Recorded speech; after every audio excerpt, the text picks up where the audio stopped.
والصلاة والسلام على اشرف الانبیاء والمرسلین اما بعد فاعوذ باللہ من الشیطان الرجیم بسم اللہ الرحمن الرحیم ومن الناس من يتخذ من دون اللہ اندادا یحبونہم کحب اللہ والذین آمنوا اشد حبا للہ ولو يرى الذين ظلموا إذ يرون العذاب أن القوة لله جميعا وأن الله شديد العذاب آمنت بالله صدق الله العظيم۔ پڑھیے الصلاۃ والسلام علیک یا سیدی یا رسول اللہ وعلی آلک واصحابک یا حبیب اللہ۔ الصلاۃ والسلام علیک یا سید المرسلین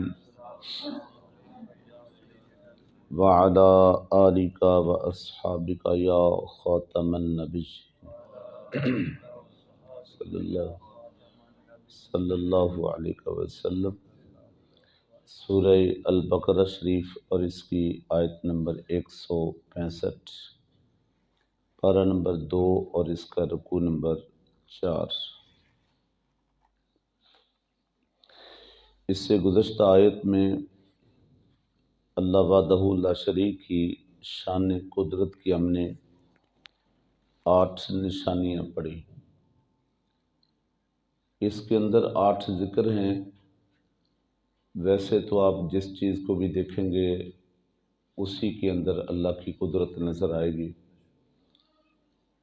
میں کہتا ہوں چیزیں تو بات کی بات ہے، انسان صرف اپنی ذات کے اوپر، اپنی ساخت کے اوپر، اپنے جسم کے اوپر سر سے لے کر پاؤں تک غور کرے تو باقی دوسری چیزیں تو بات کی ہیں، اس کو اپنی وجود کے اندر اللہ کی قدرت نظر آئے گی۔ کس ذات نے اس کے ایک ایک عضو کو ترتیب دیا اور پھر اس کے اندر الگ الگ خاصیتیں رکھی۔ جسم تو ایک ہے لیکن آنکھ دیکھنے کا کام کر رہی ہے، کان سننے کے کام کر رہا ہے، زبان بولنے کا کام کر رہی ہے، ناک جو ہے وہ سونگھنے کا کام کر رہی ہے، ہاتھ پکڑنے کا کام کر رہا ہے، پاؤں چلنے کا کام کر رہا ہے۔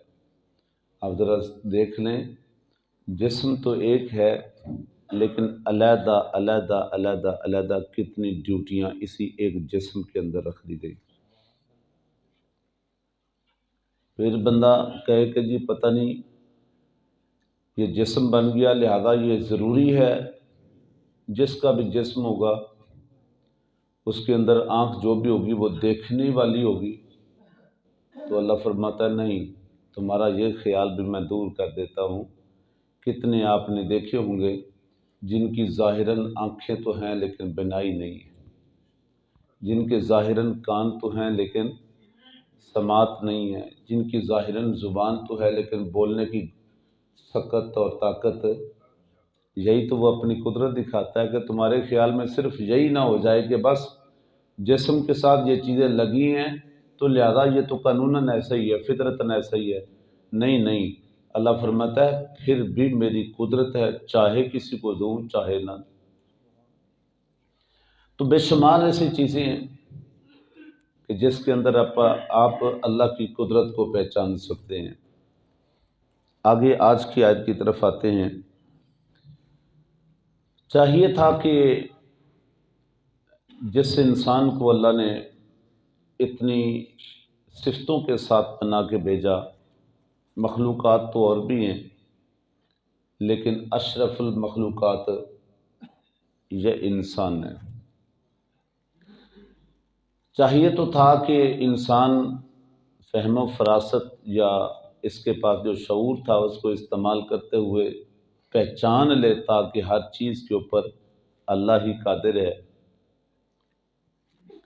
لیکن انسانوں کے اندر پھر دو گروہ آ گئے، ایک جنہوں نے پہچان بھی لیا اور پھر مان بھی لیا۔ سمجھ رہے ہیں؟ اللہ کی قدرت کو پہچان بھی لیا اور مان بھی لیا۔ دوسرا گروہ وہ ہے جو انسان کا تو یہ سارا اختیار، ساری چیزیں مانتا ہے، لیکن اس ذات کو نہیں مانتا، اس نے اسے چھوڑ کر اور اپنے سامنے رکھ لیے۔ آپ تاریخ اٹھا کے دیکھ لیں، بڑے بڑے لوگ بٹکے، کسی نے نمرود کو سجدے کرنے شروع کر دیے، کسی نے فرعون کو سجدے کرنے شروع کر دیے۔ آج کے دور کی بات کہ ہمارے پڑوس میں بدبخت ایسے بھی رہتے ہیں کہ جو ابھی بھی مورتیاں پوج رہے ہیں، ابھی بھی گائے کے آگے جھک رہے ہیں۔ ایسا ہے کہ نہیں؟ اس طرف دیکھ لیں چائنا کے اندر، تو وہاں پہ بھی عجیب قسم کی مخلوق ہے، وہ دہریہ ہے۔ ادھر والے تو بدبخت اپنے سامنے مورتیاں رکھ کے بیٹھے ہیں اور ان کو پوچھ رہے ہیں۔ کہ چائنی لوگوں کا پتہ کیا دھرم ہے؟ چائنی لوگ وہ کسی رب کو مانتے ہی نہیں۔ ان کا نظریہ ہے کہ بندہ بس حادثاتی طور پہ بندہ وجود میں آتا ہے، حادثاتی طور پہ بندہ ختم ہو جاتا ہے۔ ان کے ہاں کوئی رب کی کوئی شناخت، پہچان، تصور ہے ہی نہیں۔ اللہ اکبر۔ تو یہاں ان کا ذکر ہے جنہوں نے اللہ کی ذات کو چھوڑ کر غیروں کو اپنا رب بنا لیا۔ بڑے بڑے مذاہب اس طرح کے گزرے ہیں، کوئی چاند کی پرستش کرنے والے، کوئی سورج کی پرستش کرنے والے، کوئی ستاروں کو پوجنے والے، کوئی آگ کی پرستش کرنے والے، مشرکین جو بتوں کی پوجا کرتے ہیں۔ اچھا، جو بتوں کی پوجا کرتے ہیں اللہ کی ذات کو چھوڑ کر اوروں کو انہوں نے معبود بنا لیا، وہ ظاہر ایسے ہی کرتے ہیں کہ جناب ہمارا یہ سب کچھ دھرم یہی ہے، ہمارا تن من دھن یہی ہے، لیکن یہ کچھ میرے سامنے سے ویڈیوز گزری ہیں کہ کچھ عرصے بعد وہ کیا کرتے ہیں، ان کا ایک ہے وہ جس کے اندر بساری جا کے جلانے کے بعد گنگا، اس کے اندر وہ پھینک بھی دیتے ہیں۔ شاید آپ میں سے کسی کے نہ، وہ جو مورتیاں بڑی بڑی بنا کے رکھتے ہیں جن کو پوجتے ہیں، اچھا وہاں تو ان کا ہے ہی ہے۔ ایک دن مجھے اتنی حیرت ہوئی، پتہ نہیں سمجھ نہیں آئی کہ یہ کیا بنا رکھا ہے۔ آپ کے لاہور کے اندر ایک عجائب گھر ہے ناصر باغ کے ساتھ، ایک دفعہ ادھر مجھے جانے کا اتفاق ہوا اور میں حیران ہوں کہ ہم تو گئے تھے عجائب گھر دیکھنے، اور تقریباً آپ کا یہ ابھی بھی آپ کا عجائب گھر آدھا بت خانہ ہے، تقریباً آدھا بت خانہ ہے۔ اتنے بت وہاں پہ رکھے ہوئے ہیں، بڑے چھوٹے چھوٹے چھوٹے، ان کے پھر نیم رکھے ہوئے ہیں، یہ فلاں ہیں، یہ فلاں فلاں۔ میں حیران ہوا ہوں کہ ان کو یہاں پہ دکھانے کا مجھے تو سمجھ نہیں آئی، لیکن بہرحال کوئی تو حکمت ہوگی۔ تو آدھا بت خانہ تو ادھر پڑا ہے، لیکن بدبختی ان کی یہ ہے کہ انہی کو پوجتے ہیں اور کبھی کبھی انہی کو اٹھا کے پھینک بھی دیتے ہیں، نالوں کے اندر، گندی جگہوں کے اندر، گٹروں کے اندر، اور ظاہر یہ کرتے ہیں کہ جناب ہم بھی ان کا احترام کرتے ہیں، لیکن اللہ نے فرمایا وَمِنَ النَّاسِ مَن يَتَّخِذُ مِن دُونِ اللَّهِ أَندَادًا يُحِبُّونَهُمْ كَحُبِّ اللَّهِ، لوگوں میں سے جنہوں نے اللہ کی ذات کو چھوڑ کر بنائے اندادا، وہ شریک بنائے، یعنی اوروں کو پوجا پاٹ کرنا شروع کی، تو يُحِبُّونَهُمْ كَحُبِّ اللَّهِ، وہ ان کے ساتھ ایسے ہی محبت کا اظہار کرتے ہیں جیسے اہل ایمان اللہ کی ذات کے ساتھ محبت کا اظہار کرتے ہیں۔ اچھا، اس میں تو انہوں نے کوشش ظاہراً ہمارے مقابلے میں یہی آنے کی کوشش کرتے ہیں، لیکن اگلی بات بڑی خوبصورت ہے۔ اللہ فرماتے ہیں والذین آمنوا اشد حبا للہ، وہ جتنا بھی اس طرح کا بنانے کی کوشش کریں لیکن میرے محبوب کے غلام ایمان والوں کی محبت سب سے زیادہ ہے۔ یہ اہل ایمان کا ہی وتیرہ ہے، اہل ایمان کی یہ شان ہے کہ جب بات اللہ کی ذات کے ساتھ محبت کی آئے تو پھر اپنا یہ تن بھی لٹا دیتا ہے، من بھی لٹا دیتا ہے، پھر اپنا سب کچھ اس کے نام پہ نثار کر دیتا ہے۔ اور یہ فیصلہ صرف اہل ایمان ہی کر سکتے۔ آپ بتائیں حضرت بلال کا قصور کیا تھا جس کے اوپر وہ اتنی سخت قسم کی سزائیں برداشت کر رہے تھے؟ ان کی زبان پہ تو احد احد ہی تھا نا۔ وہ کہتے تھے چھوڑ سکتے ہیں، تمہیں چھوڑ سکتے ہیں، یہ گرم ریت سے اٹھایا جا سکتا ہے، سینے سے پتھر ہٹائے جا سکتے ہیں، ہاتھوں میں جو کیل ٹھونسے جا رہے ہیں ان کو ہٹایا جا سکتا ہے، لیکن بلال احد احد کہنا چھوڑ دے۔ حضرت بلال حبشی نے کیا کہا کہ یہ سب کچھ تو لٹا سکتا ہوں، تن بھی جائے یا من بھی جائے، لیکن اللہ کی ذات کے ساتھ جو محبت کا رشتہ بن چکا ہے نا، جو احد احد زبان پہ جاری ہو چکا ہے، یہ نہیں رک سکتا۔ ایک بزرگ تھے، وہ بڑے ذاکر تھے، ذاکر سے مراد ذکر اللہ کرنے والے، اللہ کا ذکر کرنے والے۔ وہ ایک حجام کے پاس بیٹھے تو آپ کو پتا ہے وہ کینچی سے کاٹتا ہے مجھے، تو وہ برابر ذکر میں مصروف تھے۔ اس حجام نے کہا جی بابا جی ذرا تھوڑی دیر اپنا ذرا چپ کریں، یہ ذکر روکیں ورنہ آپ کا یہ ہونٹ کٹ جائے گا۔ تو بابا جی نے کہا ہونٹ کٹتا ہے تو کٹ جائے، ذکر نہیں رک سکتا، اس کا نام نہیں رک سکتا۔ ایک بزرگ حضرت بشر حافی کا آپ نے نام سن رکھا ہو، بہت بڑے، یعنی اہل ایمان وہ ایسے نہیں قرآن کا والذین آمنوا اشد حبا للہ، جھکتے تو غیر بھی ہیں غیروں کے آگے، لیکن جو ایمان کا رشتہ اہل ایمان کا اپنے رب کے ساتھ ہے نا، اس کی نظیر کائنات میں نہیں ہے، اس کا مقابلہ کائنات میں نہیں ہے۔ یہ احترام کا رشتہ اتنا عظیم ہے کہ فیصلہ یہ کرنا پڑے کہ اب پھانسی کے پھندے پہ جھولنا ہے یا جان کو بچانا ہے، تو اہل ایمان وہ ہیں جو اپنا سر تو کٹا دیتے ہیں لیکن اپنے رب کی ذات کے ساتھ رشتہ نہیں توڑتے۔ اللہ اکبر۔ تو حضرت بشر حافی آپ تو ایک شراب خانہ چلاتے تھے،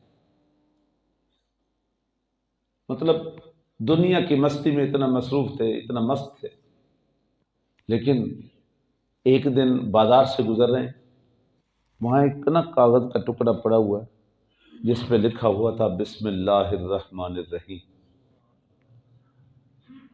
قدم رک گئے کہ یہ نام اللہ کا ہے اور پڑا پاؤں کی جگہ پہ ہو، جہاں سے جوتے گزرتے ہیں، پاؤں گزرتے ہیں، یہ میرے رب کے نام کی شان کے خلاف ہے، ادب کے خلاف ہے۔ بس اتنا ہی کام کرنا کام آ گیا۔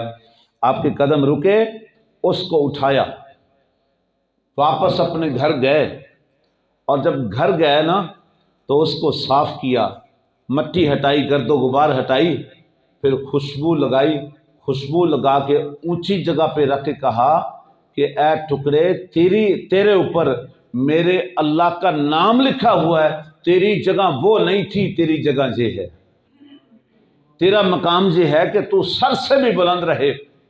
بس یہ کام کرنے کے بعد واپس آ کے اپنی جگہ پہ بیٹھے کہ پیغام آ گیا، بشر تو نے ہمارے نام کو بلند کیا ہے، ہم نے تیری ذات کو بلند کر دیا ہے، تو نے ہمارے نام کا احترام کیا ہے، ہم نے تیرے گناہوں کو بخش دیا ہے۔